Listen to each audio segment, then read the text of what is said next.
We're going to move on to item number 3, Melrose at Palomar Airport Road improvements. Yes, good evening again, Chair Goken, Vice Chair Johnson, and Commission members. My name is Hossein Ajide. With me is Brandon Miles, Associate Engineer, and we are here this afternoon to present on Melrose Drive and Palomar Airport Road improvement CIP project number 6034. The recommended action for this afternoon would be the Traffic and Mobility Commission support staff's recommendations to implement the Melrose Drive improvement at Palomar Airport Road TAR Capital Improvement Program CIP project number 6034. A little bit of background. On December 2nd, 2019, staff provided an update to Traffic and Mobility Commission on fiscal year 17-18 annual growth management monitoring report. Similar presentation on December 17, 2019 was presented to the City Council on determination of 4 deficient street facilities according to the Growth Management Plan GMP and measures to address the deficiencies. In the December 17, 2019 meeting, the City Council determined southbound Melrose Drive from Vista city limits to PAR is deficient because it does not meet the level of service LOS performance standard required by the city's GMP. The city also determined this street facility to be built out and exempt from the performance standard. In the same meeting, the City Council also expedited CIP project number 6034 to improve traffic flow, which is the project we are presenting this afternoon. As you can see in this aerial view, the project location is intersection of Melrose and PAR, specifically southbound Melrose. As you can see, the north arrow direction pointing towards the right, towards north, would be basically southbound Melrose approaching the intersection with Palomar Airport Road. The proposed improvements include basically adding a southbound right turn lane onto westbound PAR. Basically, we are widening the road towards west, and we are going to restripe the existing lanes to fit a 3rd southbound through lane. The project is expected to improve traffic circulation, but the improvement is not expected to meet level of service D performance standard. So upon completion of this project, the deficiency will remain as we presented before to the Commission. The project initially didn't include any modification to lane striping, but upon request from the Commission, we are realigning northbound through lane on Melrose so that the number 3 lane is not directed into a trap lane at Lions Head. With that, I turn it over to Mr. Miles, who's going to present more details on this project. Thank you, Hossein. Yes, Brandon Miles, Public Works. As you can see in this slide, first, please note the north arrow in the bottom right-hand side of the corner, pointing to the right. This graphic shows the existing conditions of Melrose Drive, the lane configuration of southbound Melrose Drive, with 2 left turn lanes, 2 through lanes, a bike lane, and 2 right turn only lanes. Again, this is just showing the existing conditions. Now the next slide will show the improvements. These are the proposed improvements. As you can see, the north arrow again in the bottom right side of the slide, pointing to the right. The goal of the project is to provide an additional through lane for a total of 3 lanes in the southbound direction. This graphic on the far left illustrates the additional through lane as it highlights that in yellow, the proposed new through lane. The yellow hatching on the top or more middle part of the screen there illustrates the widening of the roadway to accommodate that additional through lane. The widening is not environmentally friendly or constrained and is a part of an irrevocable offer of dedication that we've received from that property owner to the city many years ago. This ultimate configuration will have 2 left turn lanes, 3 through lanes, maintain the bike lane, and provide 2 right turn only lanes. And with that, I'll show you the striping proposed for the intersection. As previously mentioned, this was requested by the Traffic and Mobility Commission when we were using this project as an opportunity to modify the lane striping through Melrose. This wasn't a part of the original scope. However, the modifications will realign the northbound through lanes so that the number 3 lane will not be directed into the trap lane on Melrose Drive approaching Lions Head. Please note this is only a graphic. It's not the actual striping. It's just an attempt to show that this project will provide new striping in this area. Now, our next steps will be to finalize the plans and specifications and cost estimate. We'll obtain the necessary permits, and then we'll take those to council to approve the plans and specifications and authorize to bid. And then we'll go back to council one more time to authorize the contract or award of construction. And with that, I'll turn it over to Hussein. Thank you, Mr. Mai. So a staff recommendation to the City Council would be adopt a resolution to approve the project plans and the specification and authorizing the city clerk to advertise for construction bids for the project. And just reminding everyone, the recommended action for this afternoon would be the Traffic and Mobility Commission support the staff's recommendations to implement Melrose Drive at Palomar Airport Road improvements, CIP project number 6034. And that concludes our presentation, and we'll be happy to answer any questions you may have. Thank you. Thank you both for the presentation. So we're going to go over again, just one by one. Commissioner Hunter, do you have any comments or questions? I do. I appreciate the fixing the northbound stripage. I was cut off by a woman in a minivan coming out of the trap lane just last week. So that's nice. The other thing that we talked about on that northbound striping, and I'm sure people jump into, with all that extra space there on the left side of on the left turn lanes, is there a way to do something that makes it more bike friendly? You just give the bicyclists their own potential left turn lane or something like that. There's a lot of space there. It's not in your deal now. We've talked about it in the past. I'm sure you don't have an answer for me right at the moment, but I just wanted to bring that up again. Yeah, we definitely can look at that with the traffic division and come up with some enhanced bike lanes of some sort. I'm not too familiar with the left turn bike lanes, but we could look into that and discuss it. But that is noted. Thank you. Yeah, there are no left turn bike lanes, and that's part of one of the problems is the bikes are kind of out in the middle of that, 7 lanes going every which way, and it's pretty tough for them. So if there's a way to take a look at that and make it safer for them, it could be a nice pilot program for other major intersections around the city. That's Terrific. all. Thank you for the comment. Okay. I'm going to go to Commissioner Perez. Do you have any questions? Yeah, just one question. This is just more for a presentation. Is there any chance, for future discussions like on any of these projects, that we could get a street view, kind of a virtual view to see how this would lay out? The reason why I'm mentioning this is that if you look at on this graph right now, the part where it's Melrose, I believe it's southbound. That's a very, to look at it right now, it seems like it's flat, but then when you actually look at a street view, it is a big climb. And it's probably a climb that Commissioner Pensier can easily outdo me, but I mean, it's a very steep climb. So, I think I like how this is set up. It's just that it would be nice to get if we could get a street view presentation on how this would look like. That's noted. That sometimes it's easier to be simple and not overcomplicate it, but I think that's a good comment. I honestly had put something in, and Jose and I debated overcomplicating it, so we try to make it simple. But obviously, we can do that. No problem. I totally understand the KISS principle, but yeah, thank you. Yeah. Thank you. Commissioner Pensier.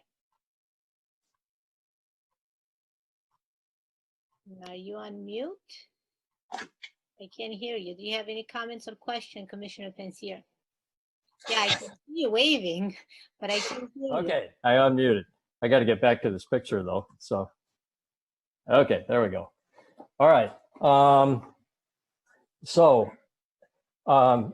I looked at this this intersection on Google Earth today, and the view from satellite shows the way it used to be a number of years ago, where it only had one right turn only lane. And then of course the bike lane was next to that.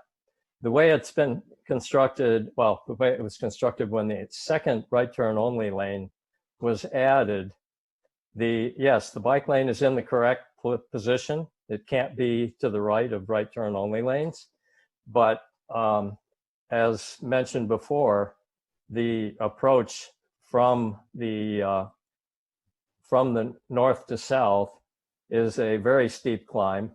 And what this does is creates a significant increase in the time it takes to get from the dash part of the bike lane you see on the bottom right into the bike lane. And then once you get there, the probability of motorists who are driving, for example, in the number 1 lane, who suddenly decide they need to go and make a right turn, and they have drivers to their right, so they race in front of them and then cut across the bike lane to get into the right turn only lanes, makes a pretty difficult situation for cyclists. In fact, 2 members of the North County Cycle Club were hit there recently by a driver that just did that. He made an incredibly unsafe lane change at very high speed, came across and hit 2 of the riders that were in that bike lane.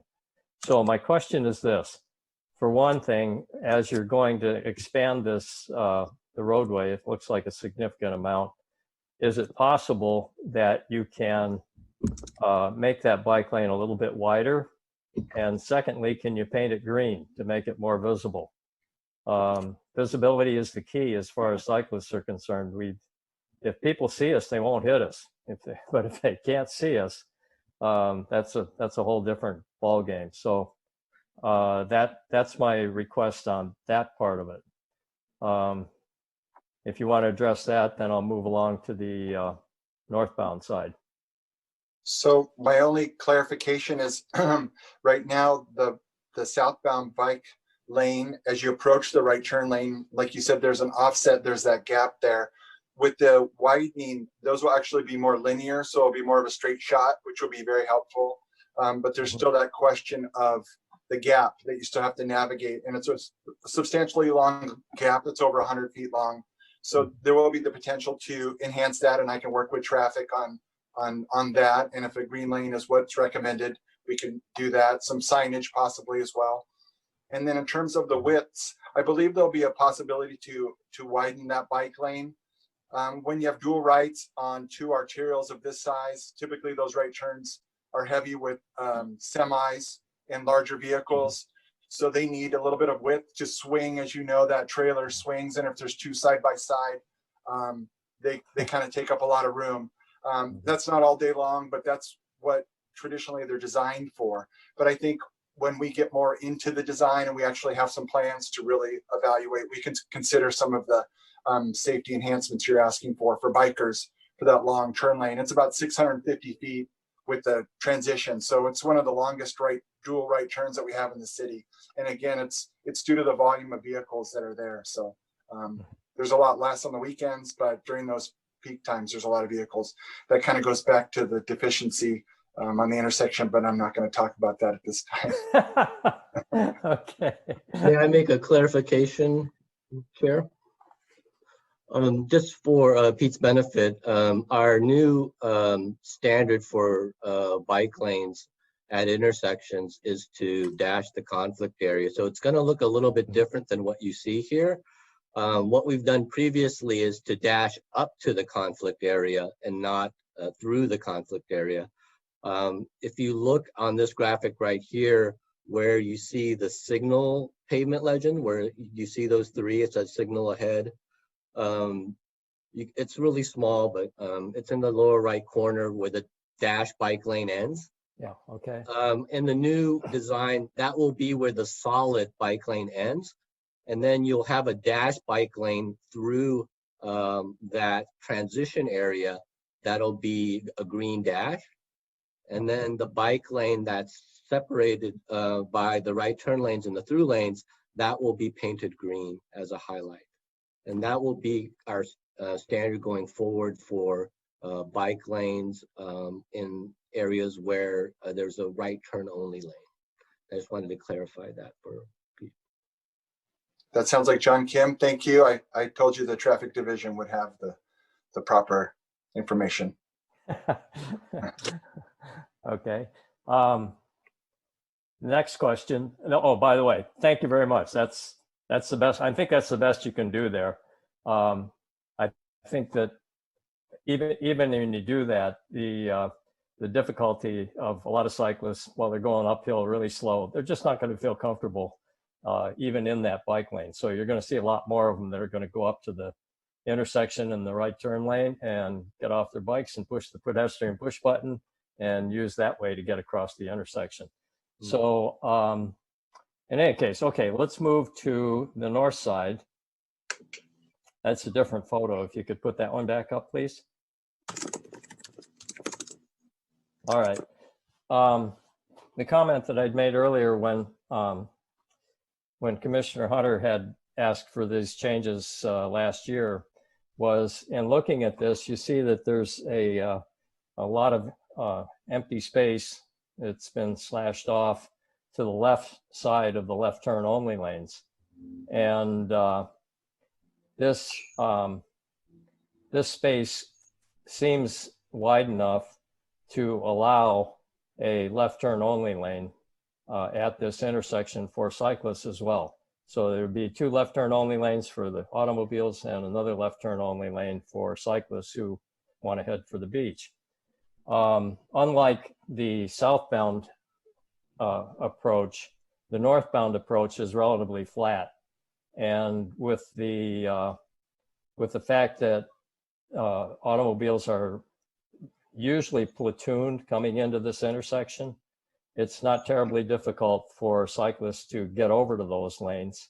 Right now, what they usually do is just share the left turn only lane with the rightmost left turn only lane with the vehicles.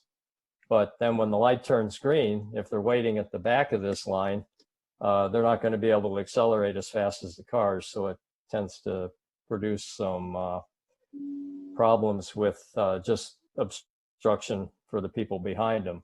So it would be better if they had their own left turn only lane. They can just roll up to the front and then make that left turn as soon as the light turns green. So that's yeah, Commissioner, we can definitely take a look at that, and we'll take a look at the proper design guidelines and address that issue. okay. Thank you. And as Commissioner Hunter replied, this could be a something that could be repeated elsewhere. There is another intersection in the city that has the same approach, and it's on Armada, what is it? Armada, when it hits Cannon. Again, there's a lot of wasted space there on the left side that could be used as a left turn bicycle lane. Thank you. We appreciate the comment and noted. Thank you. Thank you, Commissioner Pensier and staff. Commissioner Linke, do you have any comments? I was just going to bring up the green paint in the bike lanes, and I think that's been covered. It'd be interesting to know how that's worked. I don't think we have a lot of that in Carlsbad. We don't need to cover it now, but it's something that's relatively straightforward to do. And if it helps, I fully support painting the bike lanes green in critical areas like this. Right, and our current path forward on that subject is we're going to be using green in the conflict areas, as our traffic engineer had explained. So that's our current direction. Paula, do you have any questions or comments? Did you call me? Yes, do you Oh, have sorry. any comments? No, I don't. Okay. And Vice Chair Johnson? I also like the idea of the green paint, and I think you can see an example of the painting there is on La Costa Boulevard between the 101 and the 5. They also have the dashed lines. I think is very helpful. My question about the left-hand turn only lane for bicyclists on the northbound Melrose, would that lane be painted green also? It could. We'll look at it, but it's definitely in a conflict area. So Okay, yeah. Thank you. Okay, Just to add to what Mr. Frank said, the CIP didn't include any improvement on northbound. We are definitely looking into it. If the existing physical condition will definitely, implement any changes necessary. But I just want to remind everyone that existing CIP doesn't include any widening on northbound Melrose. yes. It's just restriping as it's been presented. True. So we'll look into it definitely. Sounds good. Thank you so much. With that said, do we have a motion? I'll make a motion that we approve the staff's recommendations on CIP project number 6034, including the striping on northbound Melrose. Second. Okay, please note that Commissioner Hunter made the motion to approve staff recommendation to implement Melrose Drive at Palomar Airport Road Improvements, CIP project number 6034, and Commissioner Linke seconded. And I also included because it's not part of the CIP project, I included the striping northbound on Melrose. I thought it was part of the presentation, which was part of the project. Am I wrong? No, it was just stated just a second ago. It's not part of the project, but it was included as part of the presentation. So my understanding, and please correct me, staff, my understanding was that it was stated that northbound, it's not, part of the project is not widening, it's just restriping it. True. Okay. We'll take this opportunity and restripe basically northbound too. Okay. So can we please go for a vote, Ellie? Yes. Commissioner Perez, Yay. Commissioner Linke, Yes. Commissioner Fowler, Yes. Commissioner Pensiers, Yes. Commissioner Hunter, Yes. Vice Chair Johnson, Yes. Chair Goken. Yes. Please note that the motion passed unanimously.